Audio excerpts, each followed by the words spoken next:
Gate exam strategy, जो ये पूरा गेट का ऑनलाइन प्रेजेंस है यूट्यूब पे, फेसबुक पे, जहां जहां भी है, आप देखोगे ना कि सबसे ज्यादा वीडियो किस टॉपिक पे बनी है, तो वो बनी है स्ट्रैटेजी पे। डेडिकेटेड है गेट 2026 के लिए। गेट एग्जाम के बारे में, गेट 2026 एग्जाम की तैयारी कर रहे हैं।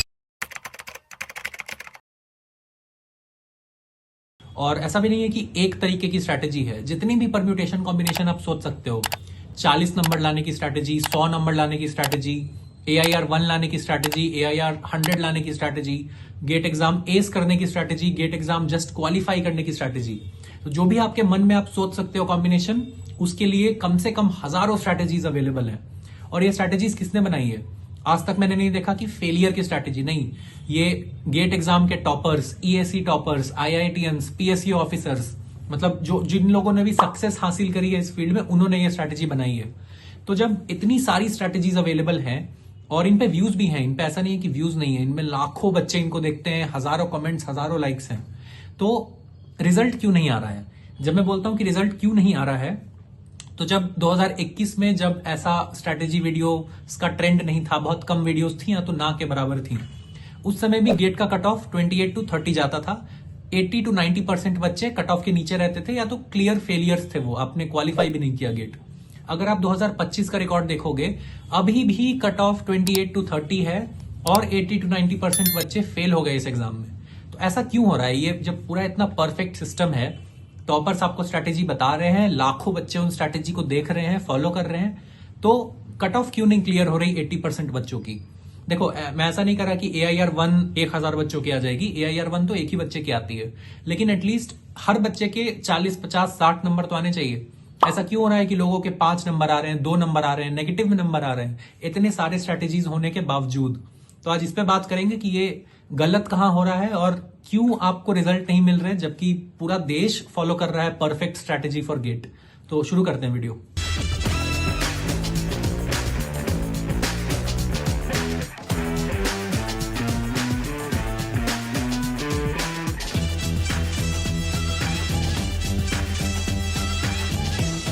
सबसे पहले बात करते हैं कि ये स्ट्रैटेजीज बनती क्यों इतनी सारी, मोटिवेशन क्या है हमारा? जो मैं क्रिएटर हूं, मेरे तरह और क्रिएटर हैं, मेरे से छोटे बड़े कोचिंग इंस्टीट्यूट भी एक क्रिएटर हैं, तो मोटिवेशन क्या है बनाने का? क्यों हम लोग हर साल स्ट्रैटेजी बनाते रहते हैं? 1 साल की बनाते हैं, 6 महीने की बनाते हैं, 2 महीने, 3 महीने बनाते ही रहते हैं। अगर आप मेरा चैनल देखो तो 60 वीडियोज में से अराउंड 10 से 12 तो स्ट्रैटेजी वीडियो है, मतलब 20% of my channel is focused on GATE strategy. और ऐसा ही हर क्रिएटर के साथ होगा, आप जाके मैथ्स कर लेना, समझ में आ जाएगा आपको। तो मोटिवेशन क्या है? तो इसके लिए आपको समझना पड़ेगा ना कि जो लोग भी वीडियोस बना रहे हैं, जैसे बहुत ऑनेस्टली बात कर रहा हूं, मैं बना रहा हूं, या तो कोई भी बड़ा यूट्यूबर बना रहा है, या तो कोई छोटा यूट्यूबर बना रहा है, या तो कोई कोचिंग सेंटर बना रहा है, हमारा एक टारगेट है। हमारा टारगेट नहीं है कि आपका गेट एग्जाम क्लियर हो या ना हो, उससे हमें कोई फर्क नहीं पड़ता है। हमारा एक टारगेट है कि चैनल को व्यूज आने चाहिए, चैनल के सब्सक्राइबर बढ़ने चाहिए, वो हमारा प्राइमरी टारगेट है। ये एक चैरिटी नहीं कर रहे हैं हम लोग, कोई भी अपने मन की खुशी से नहीं कर रहा है कि चलो समाज को कुछ देना है, नहीं, हमें अपना चैनल बड़ा करना है, व्यूज लाने हैं, सब्सक्राइबर लाने हैं, वो हमारा प्राइमरी गोल है। आपके सिलेक्शन से ना हमें खुशी होती है, ना आपके रिजेक्शन से हमें दुख पहुंचता है। तो मेन बात है कि स्ट्रैटेजी वीडियो बनती क्यों है? क्योंकि लोग देखते हैं, जो लोग देखेंगे वही बनेगी। जिस तरीके की वीडियो आप लोग देखोगे वही वीडियोस क्रिएटर बनाएंगे। अगर मैं मैथ्स पढ़ाना शुरू कर दूं, या तो मैं एप्टीट्यूड पढ़ाना शुरू कर दूं, तो उस पर 10 व्यू, 12 व्यू, 14 व्यू, इससे ज्यादा नहीं आएंगे। इस तरीके की वीडियो अगर मैं बनाता हूं कि स्ट्रैटेजी क्या होती है और परफेक्ट स्ट्रैटेजी सुन लो मेरी, जिससे मैं IIT तक पहुंच गया, उसके बाद मेरी 30 लाख रुपए की जॉब लग गई, तो इस तरह की वीडियो लोग देखना पसंद करते हैं, इसलिए ये वीडियोस बनती हैं, एज सिंपल एज दैट। अब बात करते हैं मेन मुद्दे की कि रिजल्ट क्यों नहीं मिल रहा है। आप फॉलो तो कर रहे हो स्ट्रैटेजी, बनते रहे, आप फॉलो तो कर रहे हो परफेक्ट स्ट्रैटेजी, रिजल्ट क्यों नहीं आते? तो मैं आपको एक्सपीरियंस बताता हूं, पक्का हुआ होगा आपके साथ। कोई टॉपर आपको बोलता है कि मैं गेट एग्जाम में सुबह 6 बजे उठ जाता था, उसके बाद मैं दूध पी लेता था, उसके बाद में बादाम खा लेता था कि याददाश्त मजबूत रहे, उसके बाद में जाके वॉक कराता था, उसके बाद में बैठ के 6 घंटे पढ़ाई करता था। आप क्या करते हैं ना कि आप 6 बजे उठ जाते हैं, आप दूध पी लेते हैं, आप बादाम भी खा लेते हैं, आप जाके वॉक भी कराते होंगे, उसके बाद लेकिन जो पढ़ाई है ना 6 घंटे, उसको आप रहने देते हो। आप बोलते हो अब तुम नींद आ रही है, अब सो जाते हैं। तो पढ़ाई के आगे का सारा चीजें और पढ़ाई के पीछे की सारी चीजें वो फॉलो करते हो, आप मेन चीज नहीं पढ़ते हो, पढ़ाई। किसी टॉपर का सिलेक्शन क्यों हुआ है? क्योंकि उसके पास एक परफेक्ट रूटीन था? नहीं, उसने पढ़ाई की है, उसने सिलेबस खत्म किया, टेस्ट सीरीज दिया, रिवीजन किया, बस यही 3 चीजें करनी होती है।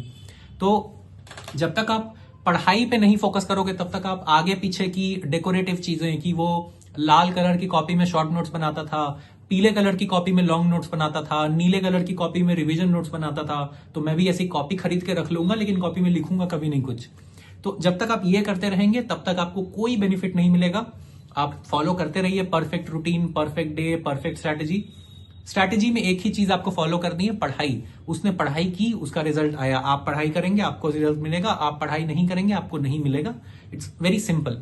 तो वीडियो के अगले पार्ट में जाने से पहले मैं एक एडवाइस देना चाहूंगा कि कभी भी किसी स्ट्रैटेजी को ऐसा माइक्रो फॉलो करने की कोशिश मत करो कि मैं उसकी घंटे घंटे की एक्टिविटी को फॉलो करूंगा। वो अगर दोपहर में सोता है तो मैं भी दोपहर में सोऊंगा, भले ही नींद आए ना आए, उसके बाद मैं रात में भी सो जाऊंगा अपने हिसाब से। नहीं, मैं जब एग्ज़ाम देने जाती थी तो मेरी मम्मा ने मुझे बोला था कि एग्ज़ाम स्टार्ट करने से पहले 1 या 2 मिनट का मेडिटेशन करना। गेट के लिए 2 ही चीज जरूरी है। एक तो होना चाहिए आपके पास डिजायर, एक होना चाहिए आपके पास डिसिप्लिन। ठीक है, इसके बाद सारी चीजें सेकेंडरी है। इसके बाद बस आपको पढ़ाई करनी है। आपको बस एक ब्लूप्रिंट होना चाहिए कि मुझे एग्जाम के अंत तक मुझे पढ़ाई करके रेडी हो जाना है।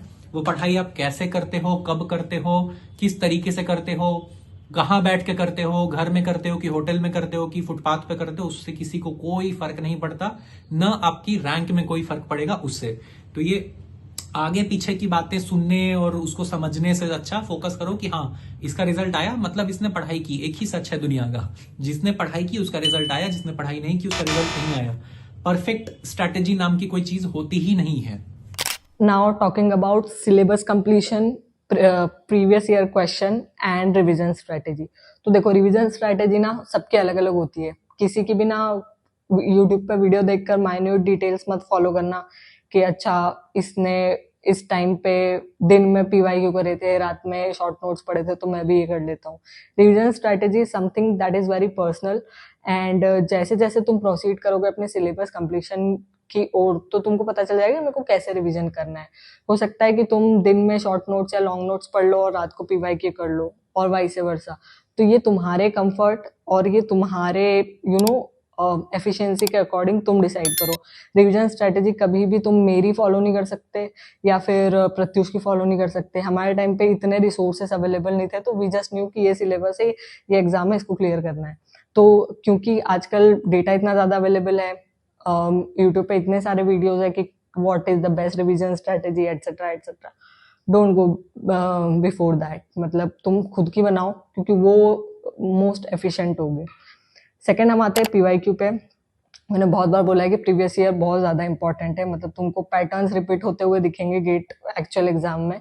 एक्चुअल क्वेश्चन कभी रिपीट नहीं होते, कॉन्सेप्ट रिपीट होते हैं, तो तुमको वो चीज़ रिपीट होते हुए दिखेंगे जब तुमने पीवाईक्यू करे होंगे। तो do as much as PYQ you can do, at least 10 साल के कर लो। और उसके लिए तुम कोई भी टेस्ट सीरीज ले सकते हो, जैसे टेस्ट बुक जो कि पीवाईक्यू के लिए बड़ी फेमस है। स्पॉन्सर नहीं किया है अभी तक टेक्स्ट बुक ने, बट या it's a great test series for solving the PYQs. Third चीज आती है सिलेबस कंप्लीशन। जैसा कि मैंने बोला कि सिलेबस तुमको नवंबर तक कंप्लीट कर देना है ताकि तुम एटलीस्ट 2 बार तुम्हारे पूरे सिलेबस को रिवाइज कर पाओ। तो सिलेबस कंप्लीट करने में ऐसा नहीं है कि तुम 2 महीने में एक सब्जेक्ट कर लो, 3 महीने में एक सब्जेक्ट कर लो। That totally depends upon your speed. हो सकता है तुम साथ में 3 सब्जेक्ट कर रहे हो तो तुम्हारे 2 महीने में 3 सब्जेक्ट हो जाए। हो सकता है कोई बड़ा सब्जेक्ट हो तो 1 महीना भी लग जाए। तो don't go before any fixed deadline कि ओके 2 दिन में ये सब्जेक्ट करना ही है या 3 हफ्ते में सब्जेक्ट करना है। नहीं, जितना यू थिंक कि अगर बड़ा सब्जेक्ट है उसको ज़्यादा टाइम लग रहा है तो गो डीप इनटू द सब्जेक्ट ताकि उससे कोई क्वेश्चन ना छूटे। Instead of doing 10 subjects lightly do 5 subjects इतना स्ट्रॉन्ग कि उनसे अगर क्वेश्चन आए तो तुमसे छूटे ना, क्योंकि 10 जगह तुम पैर मारोगे हो सकता है कि तुमसे क्वेश्चन छूट जाए। बट जो भी करो go deep into the subject और कॉन्सेप्ट क्लियर रखो अपने। Now let's talk about free resources versus coaching. मेरा पहला पॉइंट ये रहेगा कि take coaching. You will see a lot of videos of influencers जो बोलते हैं कि study from books, study from NPTEL, but just after 1 minute of their video you will see a promotion of any coaching center. So in the end they are also promoting the idea of joining a coaching.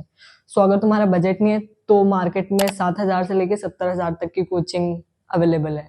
तो I highly recommend कि एक अच्छी coaching join करो, क्योंकि it gives you a kind of streamline structure of the exam and the syllabus, क्योंकि gate का syllabus ना बहुत वास्ट है, तो तुमको एक स्ट्रीमलाइन पाथ की जरूरत होती है कि तुम आजू बाजू की चीजें ना पढ़ो।